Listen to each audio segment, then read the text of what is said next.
What's up? What's up? It's Winslow. Welcome to a new episode of Winsnotes, episode 13.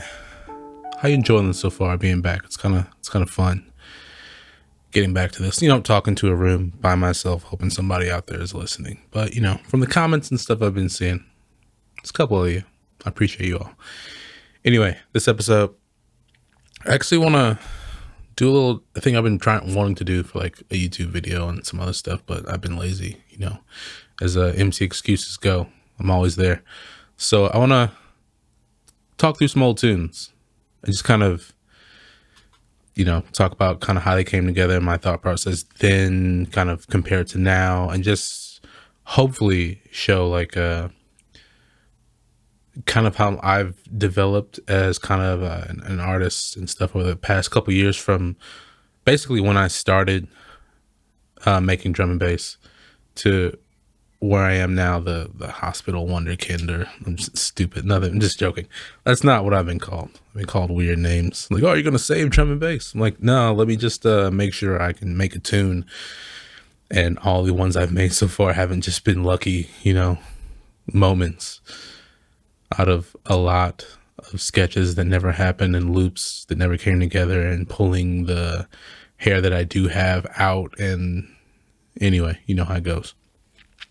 So before we get to that, a couple housekeeping things. If you like this podcast or whatever I do, you like me, go click those links in the description, whatever platform you're on, whether you listen to audio or the video on YouTube.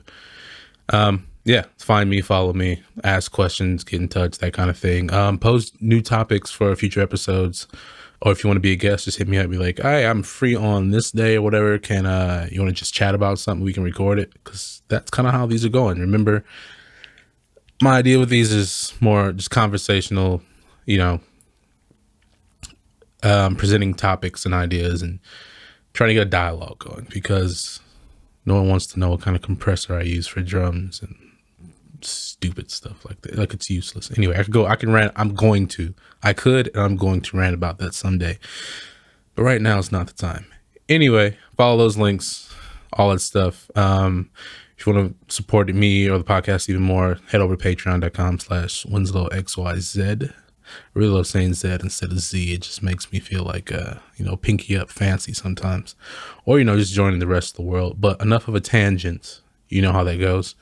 So back to it. We're going to listen to 3 of my tracks, basically from the start, when I started like seriously making drum and bass, which was 2016, up to current stuff. So what I have in this playlist right now is a tune called Snowfall, which went through a couple iterations before it eventually became like an actual release in 2018. I made it in 2016, but I'll get into that. It's kind of where I started, like really getting the like liquid side of drum and bass, and then a little bit of sampling, things like that.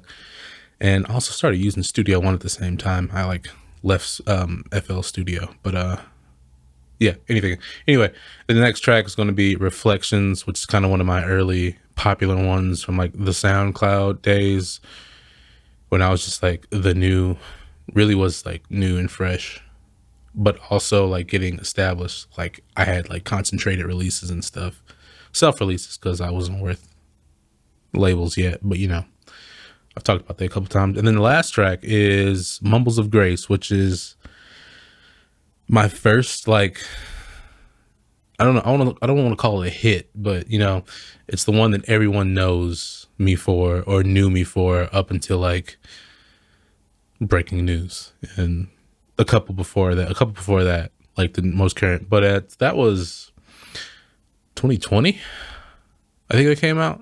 So it's not old, but it's not new. There's new tracks every week. But yeah, so I'm gonna listen through them. I'm gonna talk about them, a couple things, and then that's kind of the idea. If you like this kind of idea, me going back, kind of breaking down old tunes and talking about them, whatever, just like me in your ear chatting, you know where to find me. Let me know though, because I kind of like these.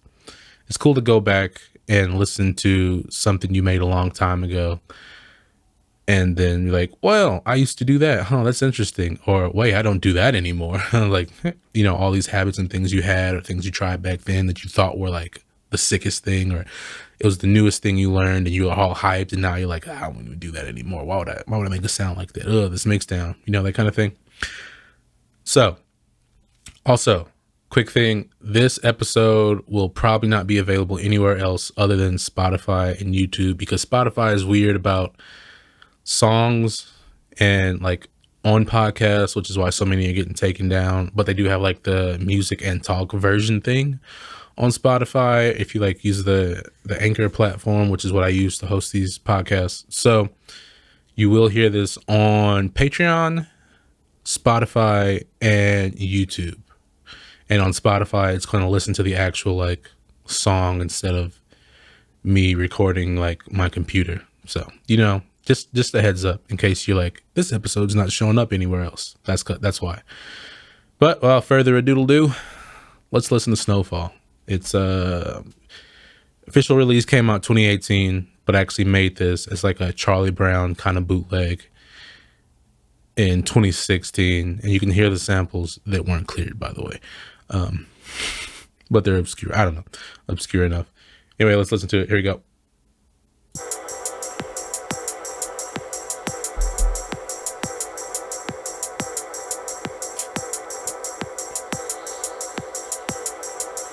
You can already hear like the looping and the atmosphere, stuff I do now. There's a lot of things back then that I used to do. I'm not supposed to be talking. Anyway, let's keep going.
All right, so that was Snowfall. The Reflections about to just jump in as if I don't have something to talk about first.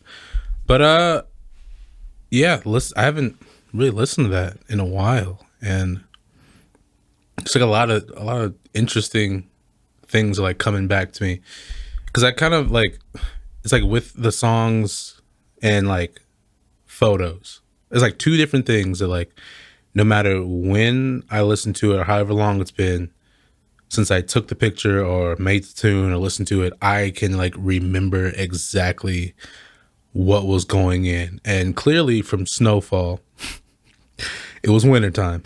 Ooh, big whoop. No one makes a tune called Snowfall in the summertime. But yeah, and I was back in university, UCM. It was 2016, so I was living in a house with two of my friends, and I was the loud one making music. I had like my own like setup, my old studio setup. I'll stick a picture on Instagram, or yeah, it's on there somewhere. I know it is. And yeah, it's when I really like started diving into drum and bass, like after I had that whole wave of just being burnt out on progressive house and trance and all the stuff I was doing before. Which, by the way, if you're interested in hearing all that, I'm gonna talk about it in a future episode. But there is a playlist on my Spotify profile called some stupid like the pre-Winslow era. So anything that got like a label release or a commercial release and it's on Spotify is there. Otherwise, you can dig around on YouTube and old SoundCloud profiles. A lot of you have found it already. But yeah, wasn't always a drum and bass guy. Oh no, you didn't start with drum and bass. You're a industry plant. Anyway. But it's like reminding me of just like this like new wave of like,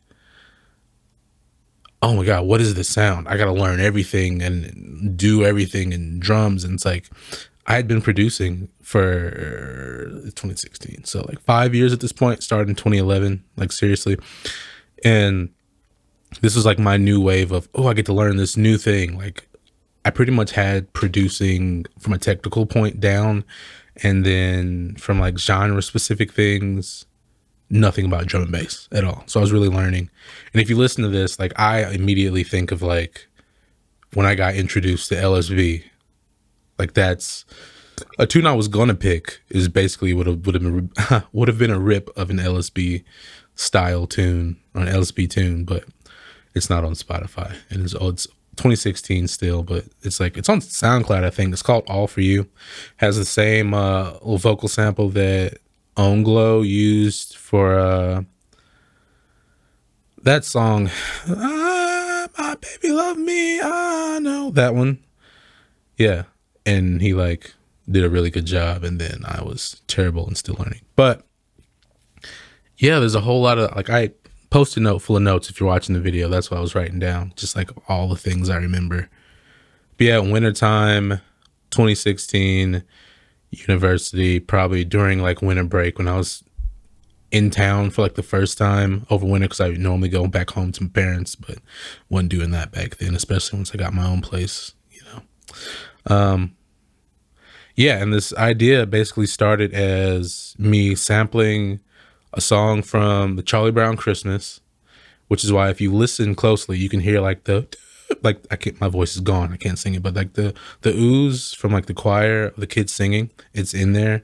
And then the original version, it was a lot more prominent. And then during like the breakdown, it was like couple lines from Charlie Brown and Linus talking about why Christmas is what it is and the feeling and all that, you know, stuff you do as a new budding producer, I guess. But kind of what it reminds, or like the things that stuck around, like sampling and like manipulating things that stuck around, me being sort of grounded in the liquid side of drum and bass, but not as much, not like this tune anymore, the fluffy side of liquid. I'm not really there anymore, but I still have like the you know, what am I trying to say? Like a lot of the characteristics that are in this track when I didn't know anything versus knowing a little bit more now, 5, 6, 7 years later, however, math, I don't care. It's been a long day. But Yeah, so it started as that, and the idea came from that idea. The sample Charlie Brown came from Bird Peterson's like Christmas extravaganza mixtape, where he put like, if you don't know who this is or what this is, just Google it. It's just sickest thing. So just like boom bap style like flips of Christmas songs, which is the coolest thing. Just sampling and crusty breaks, MF Doom kind of style sounding, that thing. And I was like, oh, let me just try that, but with drum and bass. So I started cutting up like Charlie Brown songs and stuff, and then put together, and then drums and a terrible snare. It kind of sounds like Butt Cheeks, right? Like the snare. I mean, Bad Snares Anonymous has always been a thing until I actually named it Bad Snares Anonymous. But you know, we're not all Noisia or Mephius or Joe Ford, or pick another person that's really good. But just listening to it's like, there's so many like building block things that I remember like really focusing on back then that I don't think about like now. I just do them. Like the, what's put like low droney kind of bass, LSB style with a nice break over it. Sure, if I were to do it to redo it now, that break is kind of empty. I would give it more of a rolling feel, a bit more tops and stuff. This one kind of has more of a like steppy kind of feel, but it doesn't really work. But it does, because, and then like playing live guitar, like the da na na na na na na, that was me. Guitars over there, same thing. Like that I did in Snooze Button Roller last year before. Same thing, just like let me play a little simple line because I'm not a guitarist and things like that. The terrible snare, I still had kind of a sound and like mixing style held over from like the progressive and the trance and stuff days, to where the kick is more prominent than anything else. And at this point, like when I did, because I did remix it and everything to put it out in 2018 as like a single, but I did make it in 2016, then let it die, let it sit in the folder for years. And I like remixed it because by then in 2018, I like knew more or less how to mix a drum and bass record on a like a basic level. My mix downs are still terrible, but the balance was better. Like the snare and the kick were not as loud, and then the breaks were at a point, and the bass is like, you know what I mean? But yeah, and then you get like the atmosphere and like the Foley and the wind noises and stuff. Like that's still a thing now, and it was back then. So it's really cool to see like how I held that over. Like the things I dropped and things I kept is really cool to listen to.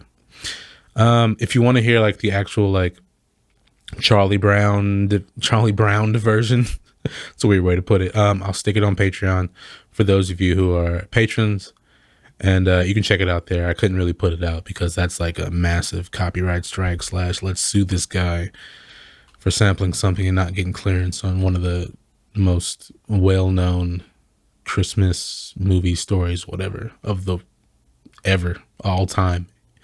But yeah, that was a Snowfall. So let me know what you think about that. Next track, let's move on. 2018. I probably wrote it in 2017 and then eventually put it out in 2018. You know how that works. But Reflections. Let's hear it.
What a breakdown.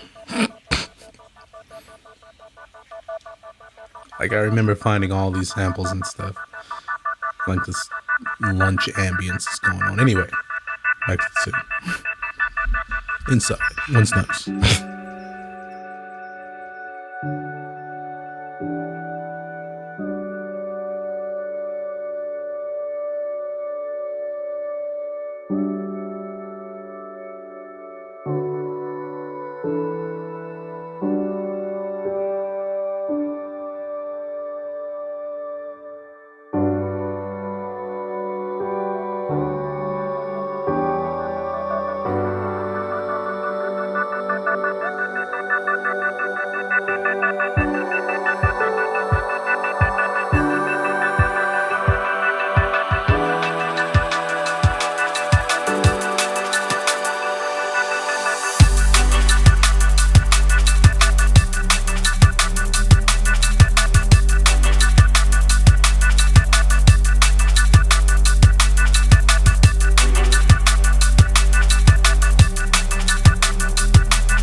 All right, so that was Reflections. So again, like 2018, yeah, 2018, probably made it in 2017, came out 2018.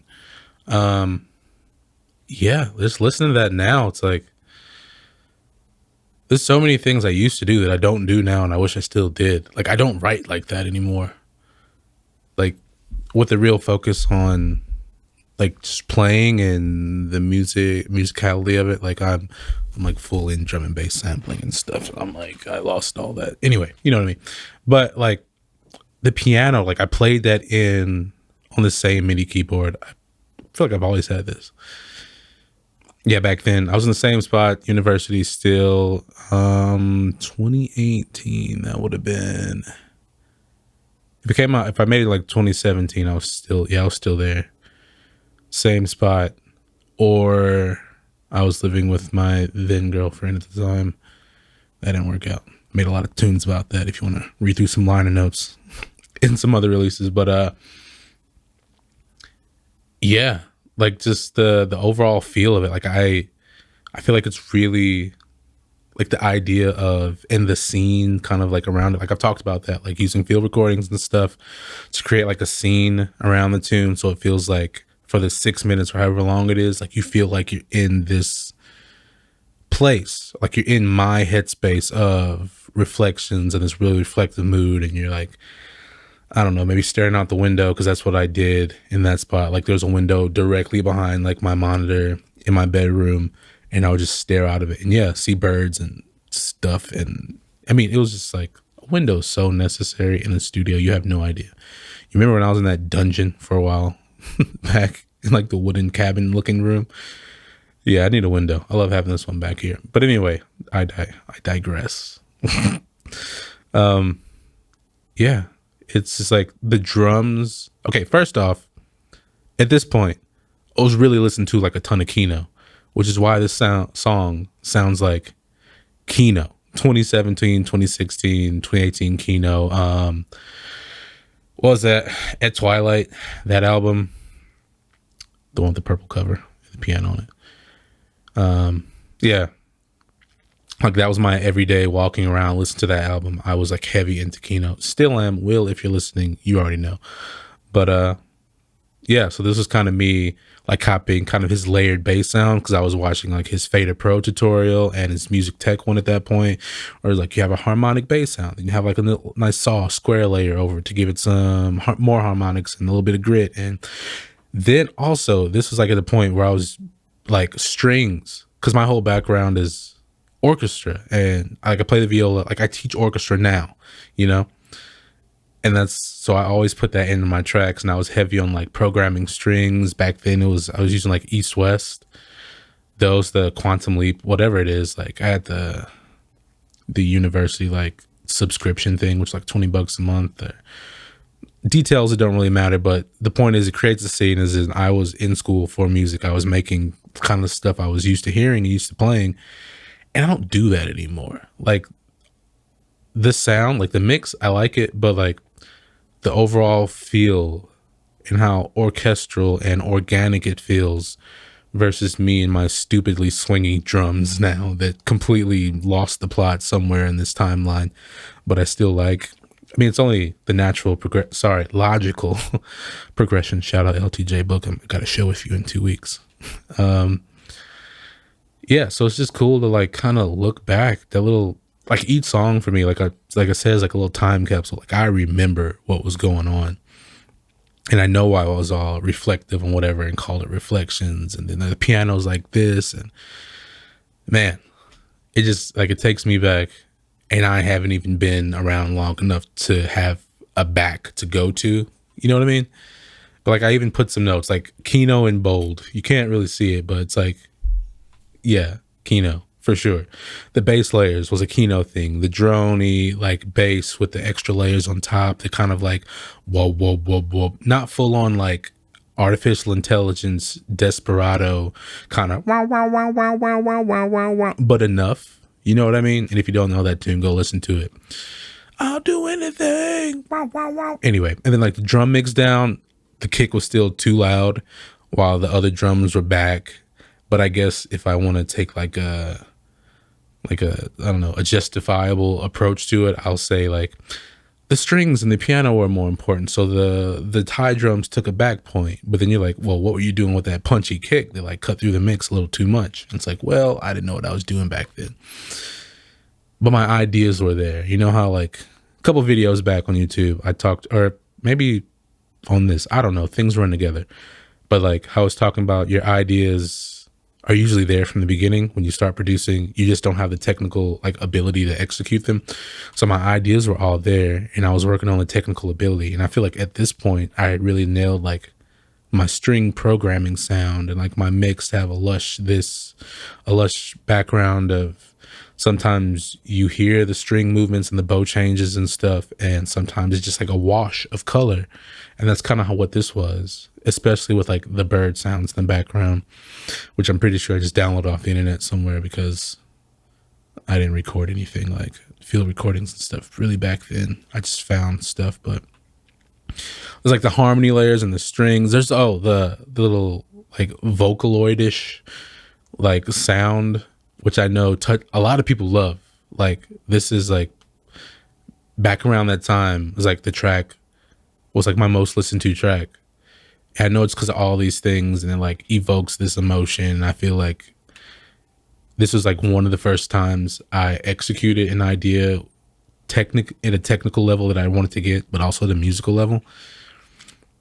And like I said, like 5 minutes ago, I don't do that anymore. I can't. I don't know if I can't, but I don't take the time to do it anymore. And I know I don't, because I'm in this right now, currently in like this pre-album headspace of putting ideas together. And I know that's what I want to get back to, but with a little more technical ability that I've gained over the last few years. I'm still not working on the album officially, so don't bug me about that. We already know it's going to be called Here Goes Nothing. I've said that 1,000 times, and I'm set on that. That's the sickest name to me. It's all about me. This is my show, Winslow, episode 13. What's up? Anyway, that's a few years off. Anyway, but so I want to get back to the sound, not like a stealing Kino and LSB and all this, but just like a bit more musical detail, a little more room to breathe. Like this track was what, like 6.5 minutes long. I haven't made a track that long in a while. I think the longest track I've made since then is one I'm like working on now. I'm kind of playing out and stuff, which is like almost 6 minutes, but it has like a stupid outro on it of talking. So, I mean, yeah, I don't know. What do you think? What do you feel about? Because we listened to two so far, 2016, 2018, and you kind of seen the progression between the two. Like the mix is so much better on Reflections.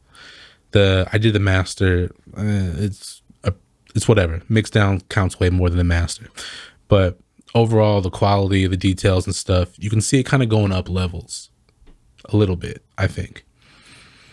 And where I really kind of like felt like I reached another peak, because there's always multiple peaks on this journey. It's not just like, oh, you're going to hit the top and then go down, or you're constantly, it's like up, peak, come down a little bit, plateau, up, come down a little bit, plateau, up, chill, come down. You know, it's a journey, up and down, it's a roller coaster. But a few years later is when Mumbles of Grace came together. And that's what we're about to listen to next. So you all probably know the story about this, how it all came together. It was on Gold Fat. It's really what launched this as like a career for me. It's what got Hospital to notice me. It's what got other people. It's my first like upload on UKF, and that like whew, after that, you boys got all the money. No, we already talked about that in the episode 10 with Hospital, everything. I don't have a Ferrari. I have one in Forza. That's it though. Anyway, let's listen to Mumbles of Grace and chat about that. And then we're out of here. I hope you've enjoyed the episode so far. If you want to see more like this, let me know, because I got a lot of backlog to go through at this point. And it's cool to kind of reminisce and talk about it. And I invite you to do the same thing, because I would love to see other people, other producers or artists. Like if you think about your first drawing versus where you are now, or, you know, something comparable. We're all creative. That's the whole point of this show. Anyway, Mumbles of Grace. Let's listen.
Just want to interrupt. Hey, this is still my favorite track I've ever made, and I'm just like, I haven't listened to it just to listen to it in a while.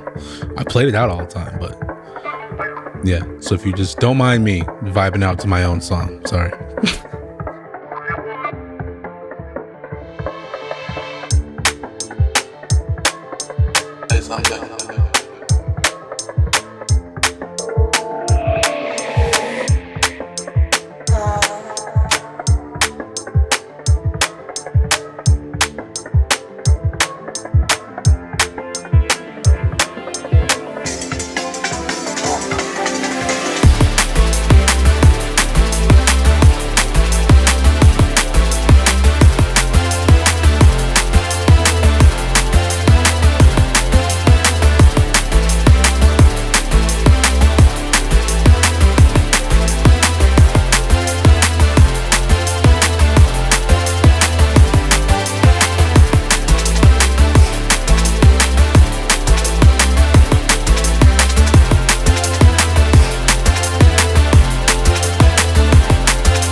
Yeah, I mean, we all know this tune, right? It's like the best tune ever. I mean, come on. Let it fade out. Let it roll. Let it roll out. It's a long episode. It's 43 minutes. All right, don't play it again. We already heard it. No need to reload iTunes. Anyway, so that was Mumbles of Grace. If you haven't heard it, why? Go listen to that. It's the hottest thing I've ever made. If I do say so myself. It kind of is, though. Like, I don't know. Like, kind of I was talking about earlier about, like, musicality and stuff, like, that I lost. I feel like this is kind of where it ended, like, with this tune. Not that I, like, reached the pinnacle or whatever I was trying to do. It was just, like, I don't know. After this, I started to focus on more, like, straightforward, I don't know, danceable stuff. But I really like this tune. And just kind of going back and listening to these three tunes, 2016, 2018, 2020-ish, if I remember correctly, it has an even like bigger impact. Like I can hear everything that I was practicing in those like tunes before in this one, you know? And while if I were to rewrite this tune, it's a little raw, like a little, I don't know, like I could do more with it detail wise and fleshing it out. Like the original version, when I first sent it to Mike Kiss for Gold Fat, was much worse, to be honest. And I really cleaned it up when he was like, yeah, I want this tune. I was like, oh, okay, here's the push I need to really fix it up and, you know, make it what it is. And honestly, it's like, it's one of my favorite tunes I've ever made. And like, I can listen to it and not like cringe, you know what I mean? And when I play sets, I play it out, you know, and people know the tune. Like that's really cool to just have like that kind of recognition. Like, oh, it's a Winslow tune. Like I know it's yours, and I came to hear this one tune. I'm happy you played it. That kind of thing. And I've told the story about this a ton of times, so I won't like belabor that point. But if you take all three tracks we've listened to, or the two previous, you can just hear like the progression that I made over that, like, that period of time, you know? And like, there's the strings, there's the keys, there's the bass, and there's different sound design elements. The mix is way better and more appropriate for drum and bass, although kick is still a bit heavy, but that's more of a, at this point, it's like a concerted preference that I like to have a punchy kick, almost dance, house style, progressive, like, think Urban Dawn, someone like that, who kind of has like a similar background of being in that world and then being in a drum and bass world, and things kind of transfer and you hold on to old habits. Like, anyway, but again, it's another peak of me executing my ideas at a technical level. Like, it finally met up. Like, maybe the idea is still a bit above my technical level, kind of met it instead of being down here and like, one day I maybe can execute the song, right? But short story, like, I had that da na na na na na, just that idea. I put that down like Studio One. I swear I stared at it and looped it for hours, which turned into weeks, and then I dropped it for a couple months. And then one day I was just like, yeah, let's just try working at this idea again. And I swear 3 hours later, the tune was like roughly done. And I was just like, man, I feel like I'm onto something. Then I sent it to Micus. He was really hyped on it. And I finished that up, and I like did the last round. I did a bunch of like bass stuff. So like the layers and the synthy sounding bass on top of the harmonic sub, like that's a new thing. The second drop where it goes in kind of trancey, hands up, big room style. Like that was kind of a callback to like what I used to do, but in a new context. And all these ideas I had, which I'm very much still a throw ideas at the walls and make sure I can execute them all. Kind of how some people think about, like, let's say my newest tune, Bob and Weave. It seems like a lot of ideas just thrown at it, and then I executed it in a way that sort of made sense. Contextually, it made sense because the kind of tunes I make. Otherwise, it'd be like, yo, what is this guy just doing? Throwing presets at a wall. But yeah, with this tune, it was just like the musical aspect, the musicality of it is just like, I haven't been back since. Not really. Maybe. Everything and More. That's pretty musical. But I didn't really have anything to do with that. That was more Pete and his vocals. Anyway. I really like this tune. It's like one of the only tunes of mine that I genuinely love, and love to play and love to still listen to. Like, I'm way past the point of picking it apart like a producer and be like, I should do this. I can actually like listen into and enjoy it now. And that's like a big step for me. That's a really big step for me because I normally can't do that. Yeah. But, this is the tune, like, for lack of a better phrase, put me on the map. Like, once it got released, it was on UKF. My first UKF upload with like 50,000 views or whatever in like the first couple of days. And people were like, oh, this Winslow's guy. Oh, now we have a face. Oh, he's American. We thought he was from over here and we just never saw him before. Oh, this needs to be in Need for Speed Underground 3 or, all those.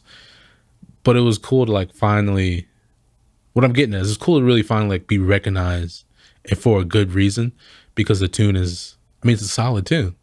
I'm not saying it's the greatest thing, but it's a good tune that is different enough to garner like all this interest and stuff that came around it.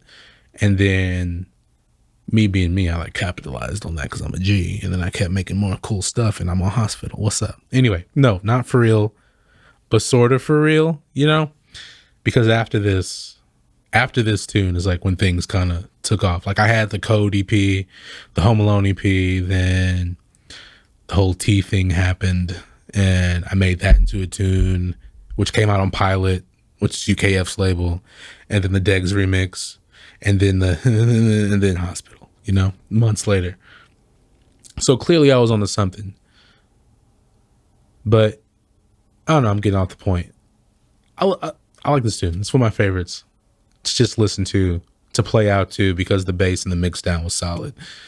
And I haven't made anything like this since. I feel maybe I've lost touch. Maybe I don't have the mojo I used to have. Maybe I'm just busy. I don't know. Just moving on. Just logical progressions. You know, I'm not making the same thing, and for good reason. But it's not like I can't. I just don't. I don't know, man. It's like this weird, like, liquid funk revival thing I'm trying to push right now with like breaking news and stuff like that. Like, let's bring the early 2000s into the 2022s and update it a little bit, which is kind of what I'm trying to do, because I really love that era of drum and bass that I wasn't around to be a part of because I was too young. Plus, I'm American in the Midwest. I had no idea what drum and bass was outside of that fast drum music that was in Need for Speed.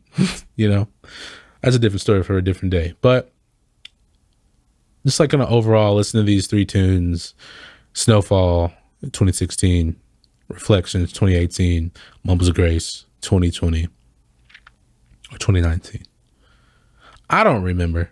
Anyway, whenever, I know I'm saying the wrong date, but I hope this like shows you kind of a progression kind of thing in my like thought process with me telling you like little stories around the tune and what was going on, because that all contributes to this song or the songs that are made or your art. You know, if you like make something, whether it's a conscious effort or a subconscious thing, everything that happens around you has an influence on what you're making.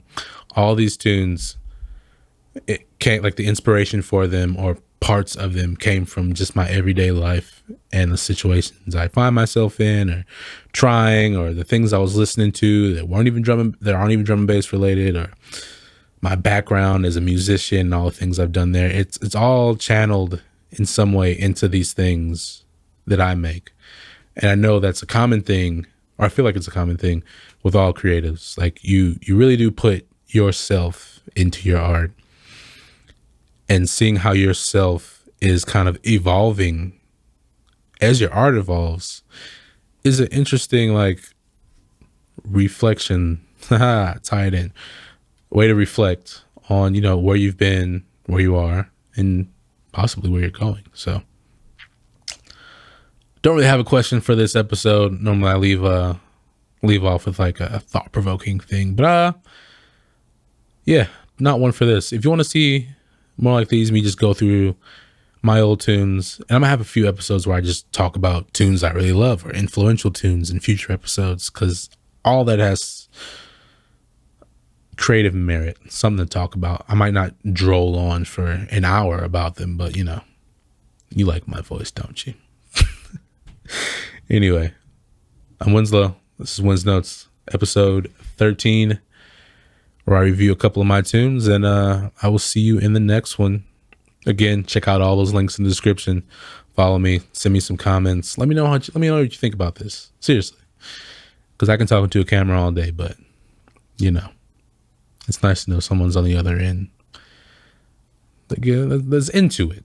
Not for the whole hour, but maybe a little, you know, you skipped around. You heard some things you liked. You wrote some notes down. You thought about yourself maybe for a little bit. And you thought about, why is this guy just chatting? Is he bored? Yes, I am. But out of boredom comes ideas, and that's why you listen to me. I wouldn't be Winslow if I wasn't bored all the damn time. Anyway, next time. Later. It's been Wins Notes. The cat's bugging me. Catch you later.